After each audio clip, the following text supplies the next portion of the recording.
N'hésitez pas à liker la vidéo si elle vous plaît et si vous êtes nouveau sur la chaîne, n'oubliez pas de vous abonner et d'activer la notification pour ne rater aucune de nos prochaines vidéos. On commence.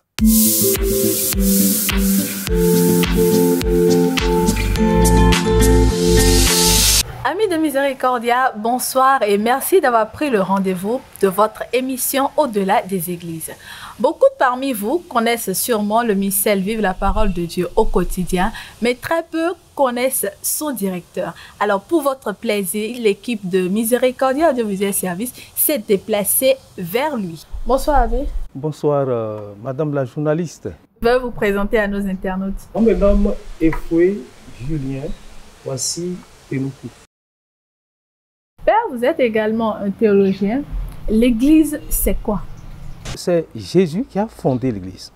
Alors, pour être Église, il faut connaître Jésus. Pour être Église, il faut connaître la parole de Jésus. Pour être Église, mais il faut connaître aussi ses apôtres, ceux à qui il va confier cette Église. Et pour être Église, mais il faut connaître non seulement le contenu de la foi, mais la finalité de cette foi-là. Tout cela pour dire quoi? Pour dire qu'on est Église à partir du moment où on a entendu, accueilli la bonne nouvelle du salut. Et bon, accueilli, ça veut dire on a été baptisé, et on devient membre de cette Église-là. On devient chrétien, comme on dit, donc disciple du Christ. Et là, ça signifie que l'Église, on la fonde d'abord quand on est mandaté. Vous voyez, on est mandaté par les successeurs de Pierre, et parce que c'est eux aussi qui ont transmis, c'est les apôtres qui vont transmettre cette Église-là. Ils vont transmettre la loi, les pratiques, etc. Alors, du point de vue de la fondation, donc, je reprends en disant que pour faire Église, être leader ou pasteur de l'Église, il faut être mandaté. Alors, à partir du moment où vous êtes mandaté, que vous annoncez la bonne nouvelle du salut, donc la parole de Dieu, le Verbe fait chair, et que vous vivez en communauté cette parole, vous la pratiquez, non seulement vous l'entendez, mais vous la pratiquez, et que vous êtes nourri par cette parole et par les sacrements, vous devenez Église. Alors, donc l'Église, elle est du Christ, l'Église, elle est apostolique, l'Église, elle est parole de Dieu, l'Église, elle est sacrement du Christ. Suivons ensemble la question de la semaine. Merci à Lisette et à Kamel pour avoir donné la bonne réponse. Question de la semaine. Quelle est la date d'ordination sacerdotale du Père Efoué Julien Pénoukou? Proposition de réponse. A. 25 décembre 1968. B. 27 décembre 1969. C. 25 juillet 1968. Écrivez-nous en commentaire la bonne réponse suivie de votre numéro de téléphone et nous vous donnerons à la suite de l'émission prochaine les 3 premiers gagnants. À vous le clavier donc. Bonne chance à vous et à très bientôt sur Miséricordia. On entend parfois parler des commandements de l'Église. De quoi s'agit-il? Oui, mais les commandements de l'Église, je dirais que c'est les décrets d'application des commandements de Dieu. C'est le minimum à vivre à partir des 10 paroles. Donc le décalogue qui a été remis à Moïse sur le mont Sinaï. Et les commandements de l'Église, c'est les dispositions que l'Église prend pour que les fidèles au moins connaissent le minimum à vivre et donc entrent et respectent et pratiquent, je dirais, la volonté de Dieu. Alors ces commandements de l'Église, c'est une sorte de déploiement très simple. D'abord, on vous dit, et vous retrouverez toujours les éléments dans les commandements de Dieu, l'Église dit, il faut respecter le jour du Seigneur. Le jour du Seigneur, ça veut dire le dimanche, c'est consacré à Dieu, parce que ce dimanche-là, c'est le jour de la résurrection. Bon, c'est le jour où Jésus on se souvient, n'est-ce pas, de cette résurrection-là, qui est le contenu de nos foi. Comme dit saint Paul, si le Christ n'est pas ressuscité, vaine est notre foi. Et cette obligation, on la trouve déjà dans le commandement de Dieu, puisque, on parle là du Shabbat, et tu adoreras le Seigneur ton Dieu, et donc il faut adorer ce Dieu-là un jour. Et ce jour-là doit être libéré. Libéré, ça veut dire qu'il n'y a pas de servitude, de travaux, d'occupation ou de préoccupation qui vous empêchent de penser à Dieu. Donc vivre Dieu un jour, prendre un jour pour quand même penser davantage Dieu, pour contempler Dieu, pour prier Dieu. Alors ça, c'est la première obligation. La deuxième obligation, dans les commandements de l'Église, c'est la confession. Vous voyez, c'est la confession parce que Jésus a été très clair. Les péchés seront remis à ceux à qui vous les remettrez, etc. Donc il faut se confesser, se réconcilier avec le Seigneur. C'est un sacrement pour nous. Et bon, essayer donc de se purifier, de se sanctifier. Alors il y a un troisième commandement de l'Église, c'est la communion pascale. Alors vous allez à l'Église, bon, au moins comme une fois par an, il faut prendre le corps et le sang du Christ, puisqu'il a dit, c'est le chapitre 6 de Saint Jean, on connaît bien le passage, mais Jésus dit, celui qui mangera mon corps et va boire mon sang, celui-là aura la vie éternelle. Donc la communion, ils vont entrer en communion, en intimité avec le Christ. Bon, je crois que nous sommes dans l'amour, tout simplement, et l'amour n'est pas une obligation. C'est un désir intense qui vient vraiment du fond de nous-mêmes. Je dirais que c'est notre ADN, l'amour. Et alors entrer en communion, c'est vraiment entrer dans cet amour-là intime avec le Seigneur. Et puis il y a aussi le jeûne. Le jeûne, bon, quand on aime quelqu'un, on est prêt à se sacrifier, à s'investir, à s'engager pour lui. Il n'y a pas d'amour sans souffrance. Ouais, il peut y avoir de souffrance sans amour, mais il n'y a pas d'amour sans souffrance. Alors, le jeûne, c'est faire pénitence pour pouvoir se dépouiller, se décentrer et bon, aller vers le Christ et être avec lui et lui donner la priorité, et donc une primauté qui donne sens aux autres choses. Donc voilà le jeûne qui est aussi un commandement de l'Église. Et puis il y a un cinquième qu'on oublie très souvent, et le cinquième commandement de l'Église, c'est de subvenir aux besoins de l'Église. C'est une obligation, subvenir aux besoins de l'Église. Quand vous êtes dans une famille, mais vous allez contribuer à la survie de la famille, à la stabilité de la famille, à l'épanouissement, l'accomplissement, la maturité, la responsabilité de la famille. Alors on est dans une famille, on se met à l'écart et on se dit, bon, Rome va donner l'argent, mais écoutez, est-ce qu'il y a un corps? Un corps, parce que l'Église c'est un corps, nous venons de dire, l'Église c'est un corps, c'est une communauté. Y a-t-il un corps qui a la bouche à part, et quand la bouche mange là, c'est un autre ventre qui digère, un autre corps qui évacue.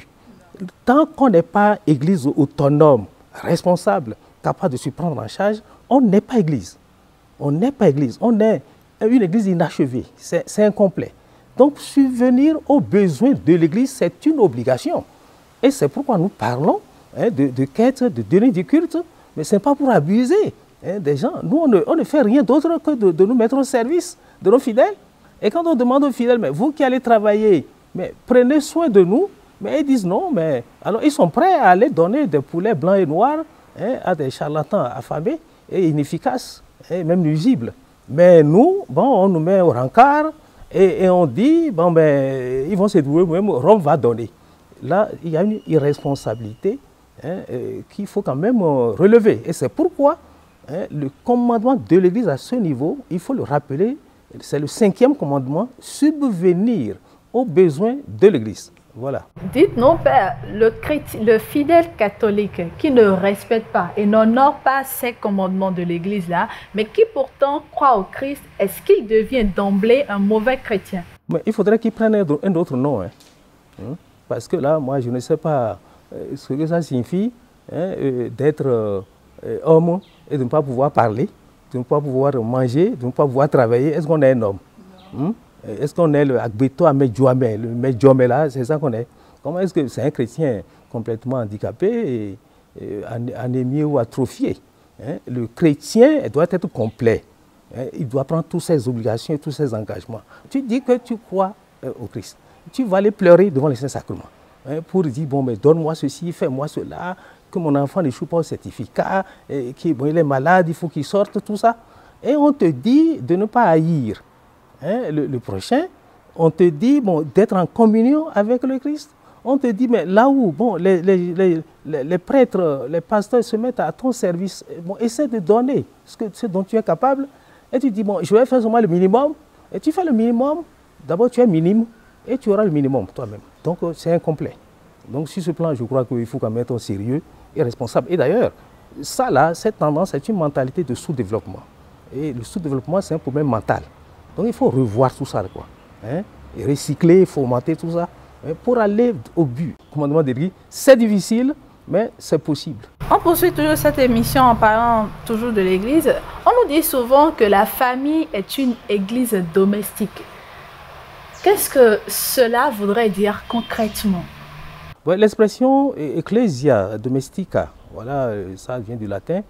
On parle d'église domestique pour signifier que à l'intérieur de la famille, on doit pouvoir non seulement se souvenir qu'on est baptisé chrétien, mais qu'on doit vivre les obligations, les exigences de la vie chrétienne à l'intérieur de la famille. Concrètement, les parents doivent être non seulement des croyants, mais aussi des exemples pour les enfants. Et que cette église-là puisse être, la famille puisse être le reflet de l'église. D'ailleurs, on constate d'ailleurs que dans du temps de Jésus lui-même, lorsque les gens adhéraient à Jésus, à la bonne nouvelle, tout ça, c'est avec toute la maison. On voit Zachée qui accueille Jésus et c'est toute la maison vraiment qui devient, bon, j'allais dire croyant ou bien, bon, on peut dire chrétien déjà à cette époque. Bon, ils ne sont pas encore baptisés, mais ils ont adhéré. Donc toute la famille. Et généralement, même chez nous en Afrique, bon, c'est toute la famille, toute la maison qui est adepte d'une divinité ou non. Vous voyez, là, donc la divinité, elle est présente et elle englobe toute la famille. Donc ça veut dire quand même que la foi à laquelle on adhère, bon, eh bien, la famille intègre cette foi-là. Alors, être d'église domestique signifie qu'à l'intérieur de chaque famille chrétienne, on a l'obligation déjà d'initier les enfants à vivre les vertus d'amour, de justice, de vérité, tout ça là, et puis aussi de piété, c'est-à-dire bon, de crainte de Dieu. Il faut leur apprendre tout cela. Et donc on est église domestique dans la mesure où bon, on est témoin et acteur ou agent de sa foi à l'intérieur de sa maison, à l'intérieur de sa famille. Bon. Et là aussi, on doit exercer ce qu'on appelle le sacerdoce baptismal. Parce qu'on parle de sacerdoce baptismal, ça veut dire que à l'intérieur de l'Église, on doit prier, on doit me bénir. Et vous ne savez pas qu'au départ de l'Église, les mariages se faisaient dans les maisons. C'est ce qu'on appelle le pater familias, le père de famille, c'est lui qui bénissait les mariés. Les mariés n'allaient pas à l'Église, au début de l'Église. Les mariés n'allaient pas à l'Église, c'était dans la maison qu'on bénissait. Bon, petit à petit, bon, l'Église a récupéré les mariages à l'Église, mais c'était à la maison qu'on faisait le mariage. C'est le père de famille mais qui présidait la cérémonie du mariage et qui bénissait les conjoints, les jeunes mariés. Donc, vous voyez, donc le sacerdoce baptismal doit se pratiquer à l'intérieur même de la famille. Et cela est d'autant important que nous sommes dans un environnement aujourd'hui bon, qui est croyant ou mal croyant, un environnement hostile à la fois. Et c'est très important que au cœur de la famille, on puisse apprendre à être homme, on puisse apprendre à être chrétien. Parce que ce qui se passe aujourd'hui, d'ailleurs chez nous, vous avez l'expression, et pour ce qui se passe aujourd'hui, quand un enfant se comporte mal, comment on l'appelle? On dit Jimaklon. Jimakla, on dit on plaît. Donc ça veut dire que on dit on plaît. Et c'est ça être chrétien. Donc, comme chrétien, comme chrétienne, ton enfant, etc. Alors maintenant, si toi-même, à l'intérieur de la famille, bon, baptisé, tout ça, tu es père de famille, et puis bon, tu prends ton enfant, tu déposes et tu reviens dormir. Tu ne vas pas à l'église toi-même. Mais quelle église? C'est l'église famille ça. Donc toi-même, tu trahis la foi. Et comme disait un frère ou bien une sœur. Donc, moi, une fille a son frère, un jour, il dit, moi, je ne veux pas aller à l'église. Il a dit, mais est-ce que toi, tu es papa pour ne pas aller à l'église aujourd'hui? C'est papa qui ne va pas à l'église. Vous voyez ça? Donc, vraiment, être église, c'est non seulement une expression, c'est non seulement une vocation, mais c'est une mission, c'est une obligation. Et dans la mesure où, vraiment, nous pouvons, avec tous les efforts et malgré toutes les influences des réseaux, la diversité qui écartait les enfants aujourd'hui, diversité de contre-exemples qu'on voit aujourd'hui dans le monde, même à la télévision. Mais si on arrive à être église domestique chez soi et à faire l'effort d'éducation de nos enfants, mais nous aurons une cité extraordinaire. On aura une société où les vertus vont éclater. On ne se plaindra de personne et on n'aura pas, n'est-ce pas, des gens qui viennent voler le pays, qui viennent pratiquer n'importe quoi, et on a l'impression qu'ils n'ont jamais été éduqués dans une famille. Donc c'est très important, l'éducation dans la famille, et être exemple dans la famille, être chrétien, à commencer par la famille. Ce qui veut dire qu'on ne peut pas dire, bon, écoutez, vous êtes église domestique, et bon, vous allez à des neuvaines, des prières, et vous abandonnez votre foyer, vous ne préparez pas à manger en tant que femme, et vous allez faire toutes les générosités à la paroisse. Ça c'est pas être église domestique.